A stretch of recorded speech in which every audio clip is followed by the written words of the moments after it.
Bem, no que diz respeito à parte que eu pretendo conversar com vocês, que são as oficinas de parentalidade, quem assistiu o filme viu que em alguns momentos os filhos passam por alguns sobressaltos. Um momento o filho se envolve numa briga na escola, enforca o colega, um momento de agressividade daquela criança. Em um outro momento a criança acusa a mãe de ser a culpada do pai ter abandonado. Em outro momento ele expressa para a mãe a agonia dele de achar que ele vai ter que cuidar da própria mãe, que ele vai ser o homem da casa, né? Então nós vemos vários momentos ali em que a gente vê o quanto a criança pode ficar perturbada com o momento da separação. E isso é natural. E se a mãe consegue, os pais, a família consegue ter o esforço que a Meryl Streep, né, a Roberta teve, de fazer essa mediação com ela e conseguir resolver, ótimo, porque no caso do filme tudo deu muito certo, porque é um filme, né? Então tudo deu certo, os meninos cresceram de forma equilibrada, conseguiram também entrar para o mundo da música junto com a mãe, então deu tudo muito certo. O grande problema é que na vida real, aqui no nosso dia a dia, a gente não sabe até que ponto as crianças cujos pais estão passando por um processo de separação estão tendo o amparo necessário para passar bem por esse momento. Até que ponto o pai e a mãe têm maturidade, equilíbrio, discernimento e preparo para poder deixar o filho passar por essa modificação da estrutura familiar com mais tranquilidade. O que nós que vivemos na área da justiça, nós que trabalhamos no judiciário, estamos lidando com processos há muitos anos, estamos vendo é que nem sempre, ou na maioria das vezes, as famílias não lidam bem com esse conflito. O conflito nós já sabemos que é inerente ao ser humano, todo mundo vive em conflito, o conflito é natural, mas é preciso que o conflito seja bem administrado para que as crianças, os filhos, os menores dessas famílias passem por esse momento de uma forma mais saudável, de que eles não tenham tanto prejuízo com a separação. Então, essa situação não é uma situação só nossa, não é só aqui no Brasil que o litígio é intenso entre as partes, não é só no Brasil que os processos se arrastam por muitos anos. Isso é uma questão mundial. Em alguns países como Austrália, Canadá, Estados Unidos, Portugal, Nova Zelândia, foi adotado então, dentro do sistema do judiciário, essas tais oficinas de parentalidade. E o Brasil agora resolveu encampar essas oficinas de parentalidade. O nosso Conselho Nacional de Justiça encampou um modelo, instituiu as oficinas de parentalidade e baixou uma recomendação a todos os tribunais para que adotem as oficinas de parentalidade no seu âmbito como uma política pública de prevenção e resolução de conflitos familiares. Então agora nós temos assim uma luz muito forte no fim do túnel, né? Alguém pensou em olhar para as crianças do processo de uma maneira mais humanizada, vamos dizer assim, porque quantas e quantas vezes eu já não vi processo em que a criança se torna adolescente, a criança se torna maior de idade e o processo dos pais ainda continua, a briga dos pais ainda continua. Quantas vezes isso não aconteceu? E em muitos processos nós temos ainda a sorte de ter um estudo psicossocial, onde uma vez a criança se encontra, uma ou duas por conta do nosso sistema processual, ela vai se encontrar uma ou duas vezes com uma psicóloga, com uma assistente social, que vai conversar com essa criança e às vezes vai sugerir ao juiz do processo que aquela criança seja encaminhada para um tratamento, que aquela criança precisa de ter atendimento médico mesmo, porque, como nós vimos aqui, os problemas geram doenças. Em alguns casos nós temos esse atendimento da equipe que faz o encaminhamento, mas em quantos casos que não são casos de avaliação psicossocial. Os processos de alimento, por exemplo, não têm avaliação psicossocial. Os processos de partilha, por exemplo, não têm avaliação psicossocial. E essas crianças, elas não são vistas dentro do processo. Nós estamos dentro de uma sala de audiência, muitas vezes, conversando e falando, e você ouve o pai falar: mas o fulano agora ficou doente, o fulano agora não está indo na escola. Aí a mãe responde: não está indo na escola porque ele se tornou agressivo, está batendo em todo mundo, por isso que não está indo na escola. Então, assim, aí você percebe que o conflito não é só aquela partilha da casa que foi construída no terreno da avó. Não é só isso. O problema está bem maior, a criança já está sofrendo as consequências, e assim a gente vai fazendo a justiça sem ver efetivamente o resultado. Então, essas oficinas de parentalidade me chamou muito a atenção quando eu vi a juíza Vanessa Alfiero falando sobre elas no Congresso. E aí eu fui atrás, conversei com ela, fui assistir uma oficina de parentalidade na cidade dela, de São Vicente, e falei: eu vou trazer esse projeto para Uberaba.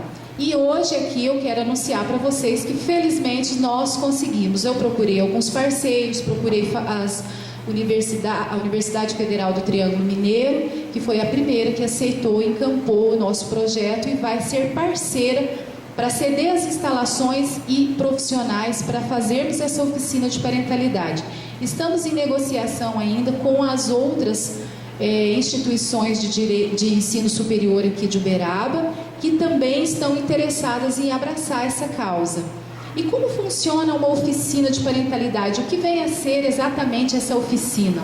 E eu falo aqui para vocês, para que vocês saibam do que se trata, porque aqui nós temos vários advogados, mas independente de ser advogado, cada um de nós tem um amigo, tem um vizinho, tem um tio, tem um irmão, tem um cunhado que está se separando, ou que tem um processo, um problema, uma confusão, um conflito familiar que foi judicializado. É muito provável que a gente sempre conhece alguém que está envolvido nisso. Então é bom que vocês falem, que vocês divulguem que existe em Uberaba agora a oficina de parentalidade. E o que é essa oficina? Essa oficina consiste num único encontro de 2, 3 ou 4 horas, umas 4 horas, né? Umas 4 horas de duração, em que a família é convidada pelo juiz do processo. O juiz determina a expedição de um convite à família, e a família comparece, no caso aqui de Uberaba, lá nas instalações da UFTM.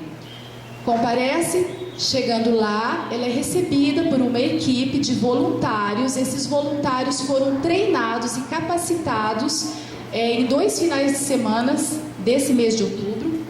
Fizemos a capacitação dele, a Marli colaborou não, ela fez a capacitação, porque ela também já tinha feito o curso no CNJ, deu a capacitação. Nós temos um corpo de cerca de 20 voluntários, pessoas valiosíssimas que estão contribuindo. E esses professores da UFTM que estão aí. Não, para aí, calma aí, que ainda vou falar deles. Bem, e aí, essas pessoas, esses voluntários vão estar lá, vão receber essas famílias e vão separá-las em 4 salas. As crianças de 6 a 11 anos vão para uma sala. Os adolescentes de 12 a 17 anos para outra sala. Os pais não ficarão na mesma sala. O ex-casal é separado. O homem numa sala, a mulher na outra sala. E nestas salas de pais terão vários pais e várias mães. São salas mistas de homens e mulheres, mas o casal não fica na mesma sala. Muito bem. Após eles serem separados nessas salas, começam as oficinas propriamente ditas. O que vai ser trabalhado? Os instrutores treinados vão trabalhar com os pais formas melhor de se comunicar, formas não agressivas e não violentas de se comunicar. Vão alertar os pais de como deve ser o comportamento daquele pai que está com a guarda e daquele pai que não está com a guarda. Vão ser dadas orientações a respeito de visita, para não atrasar o horário, para pagar a pensão no dia correto. Enfim, várias observações vão sendo passadas para ajudar o casal a se reorganizar e se refazer para essa nova estrutura familiar que se forma. Também é passado para o casal que o divórcio acaba a relação conjugal, mas não acaba a relação parental. A família ainda vai continuar existindo. O pai continua sendo pai, a mãe continua sendo mãe. Então vai passar para esses pais que é preciso ter essa noção de que os filhos vão ter direito de conviver com ambos os pais. E ao mesmo tempo em que os pais estão recebendo essas orientações, as crianças e os adolescentes também vão estar sendo orientados, vão poder, as crianças, se expressar a respeito dos sentimentos que elas estão tendo de uma forma adequada. Elas vão receber algumas estratégias para lidar e se posicionar diante do conflito. Por exemplo, vamos dizer aos adolescentes que eles podem calmamente, sem briga, sem confusão, chegar para o pai ou para a mãe ou para ambos e dizer: olha, eu tenho o direito de não me manifestar com quem eu quero ficar. Eu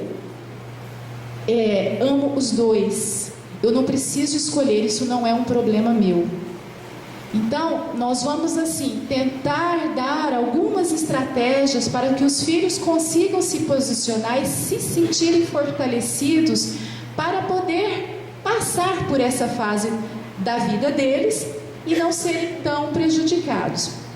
Enfim, durante o processamento da oficina, são exibidos slides e muitos vídeos educativos com cenas especificamente montadas de um diálogo de um casal quando o pai vai buscar a criança na visita, por exemplo.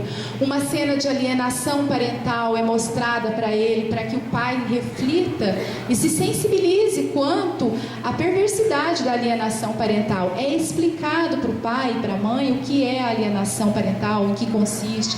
Enfim, várias coisas são passadas aos casais e aos filhos. Então, eu estou muito feliz em poder dizer para todos vocês aqui que nós conseguimos trazer para Uberaba essa inovação, que dia 1º de novembro nós vamos ter a primeira oficina, e acho que a oficina pretende mostrar para a família, para o casal principalmente, o que nós vimos no filme. No filme nós vimos que a Roberta chega ao final, quando ela está indo para o grande concerto, ela vira para a mãe e diz: mãe, muito obrigada. E ela fala: de quê? Por você ter me acordado para a vida. A mãe diz: não me agradeça, agradeça ao Charles que te abandonou. Então, quer dizer, o divórcio na verdade foi o que trouxe uma nova vida para ela. Então, o divórcio não é o fim.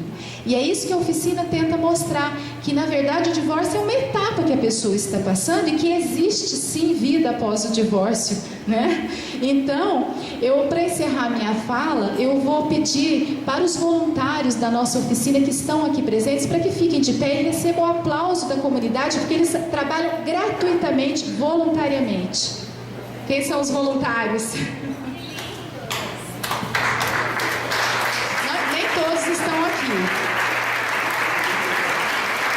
Nós temos 4 voluntários aqui hoje. Muito obrigada aos voluntários, que são pessoas muito engajadas, que estão nesse projeto com força total. Então, nosso muito obrigada. E agora eu devolvo a palavra.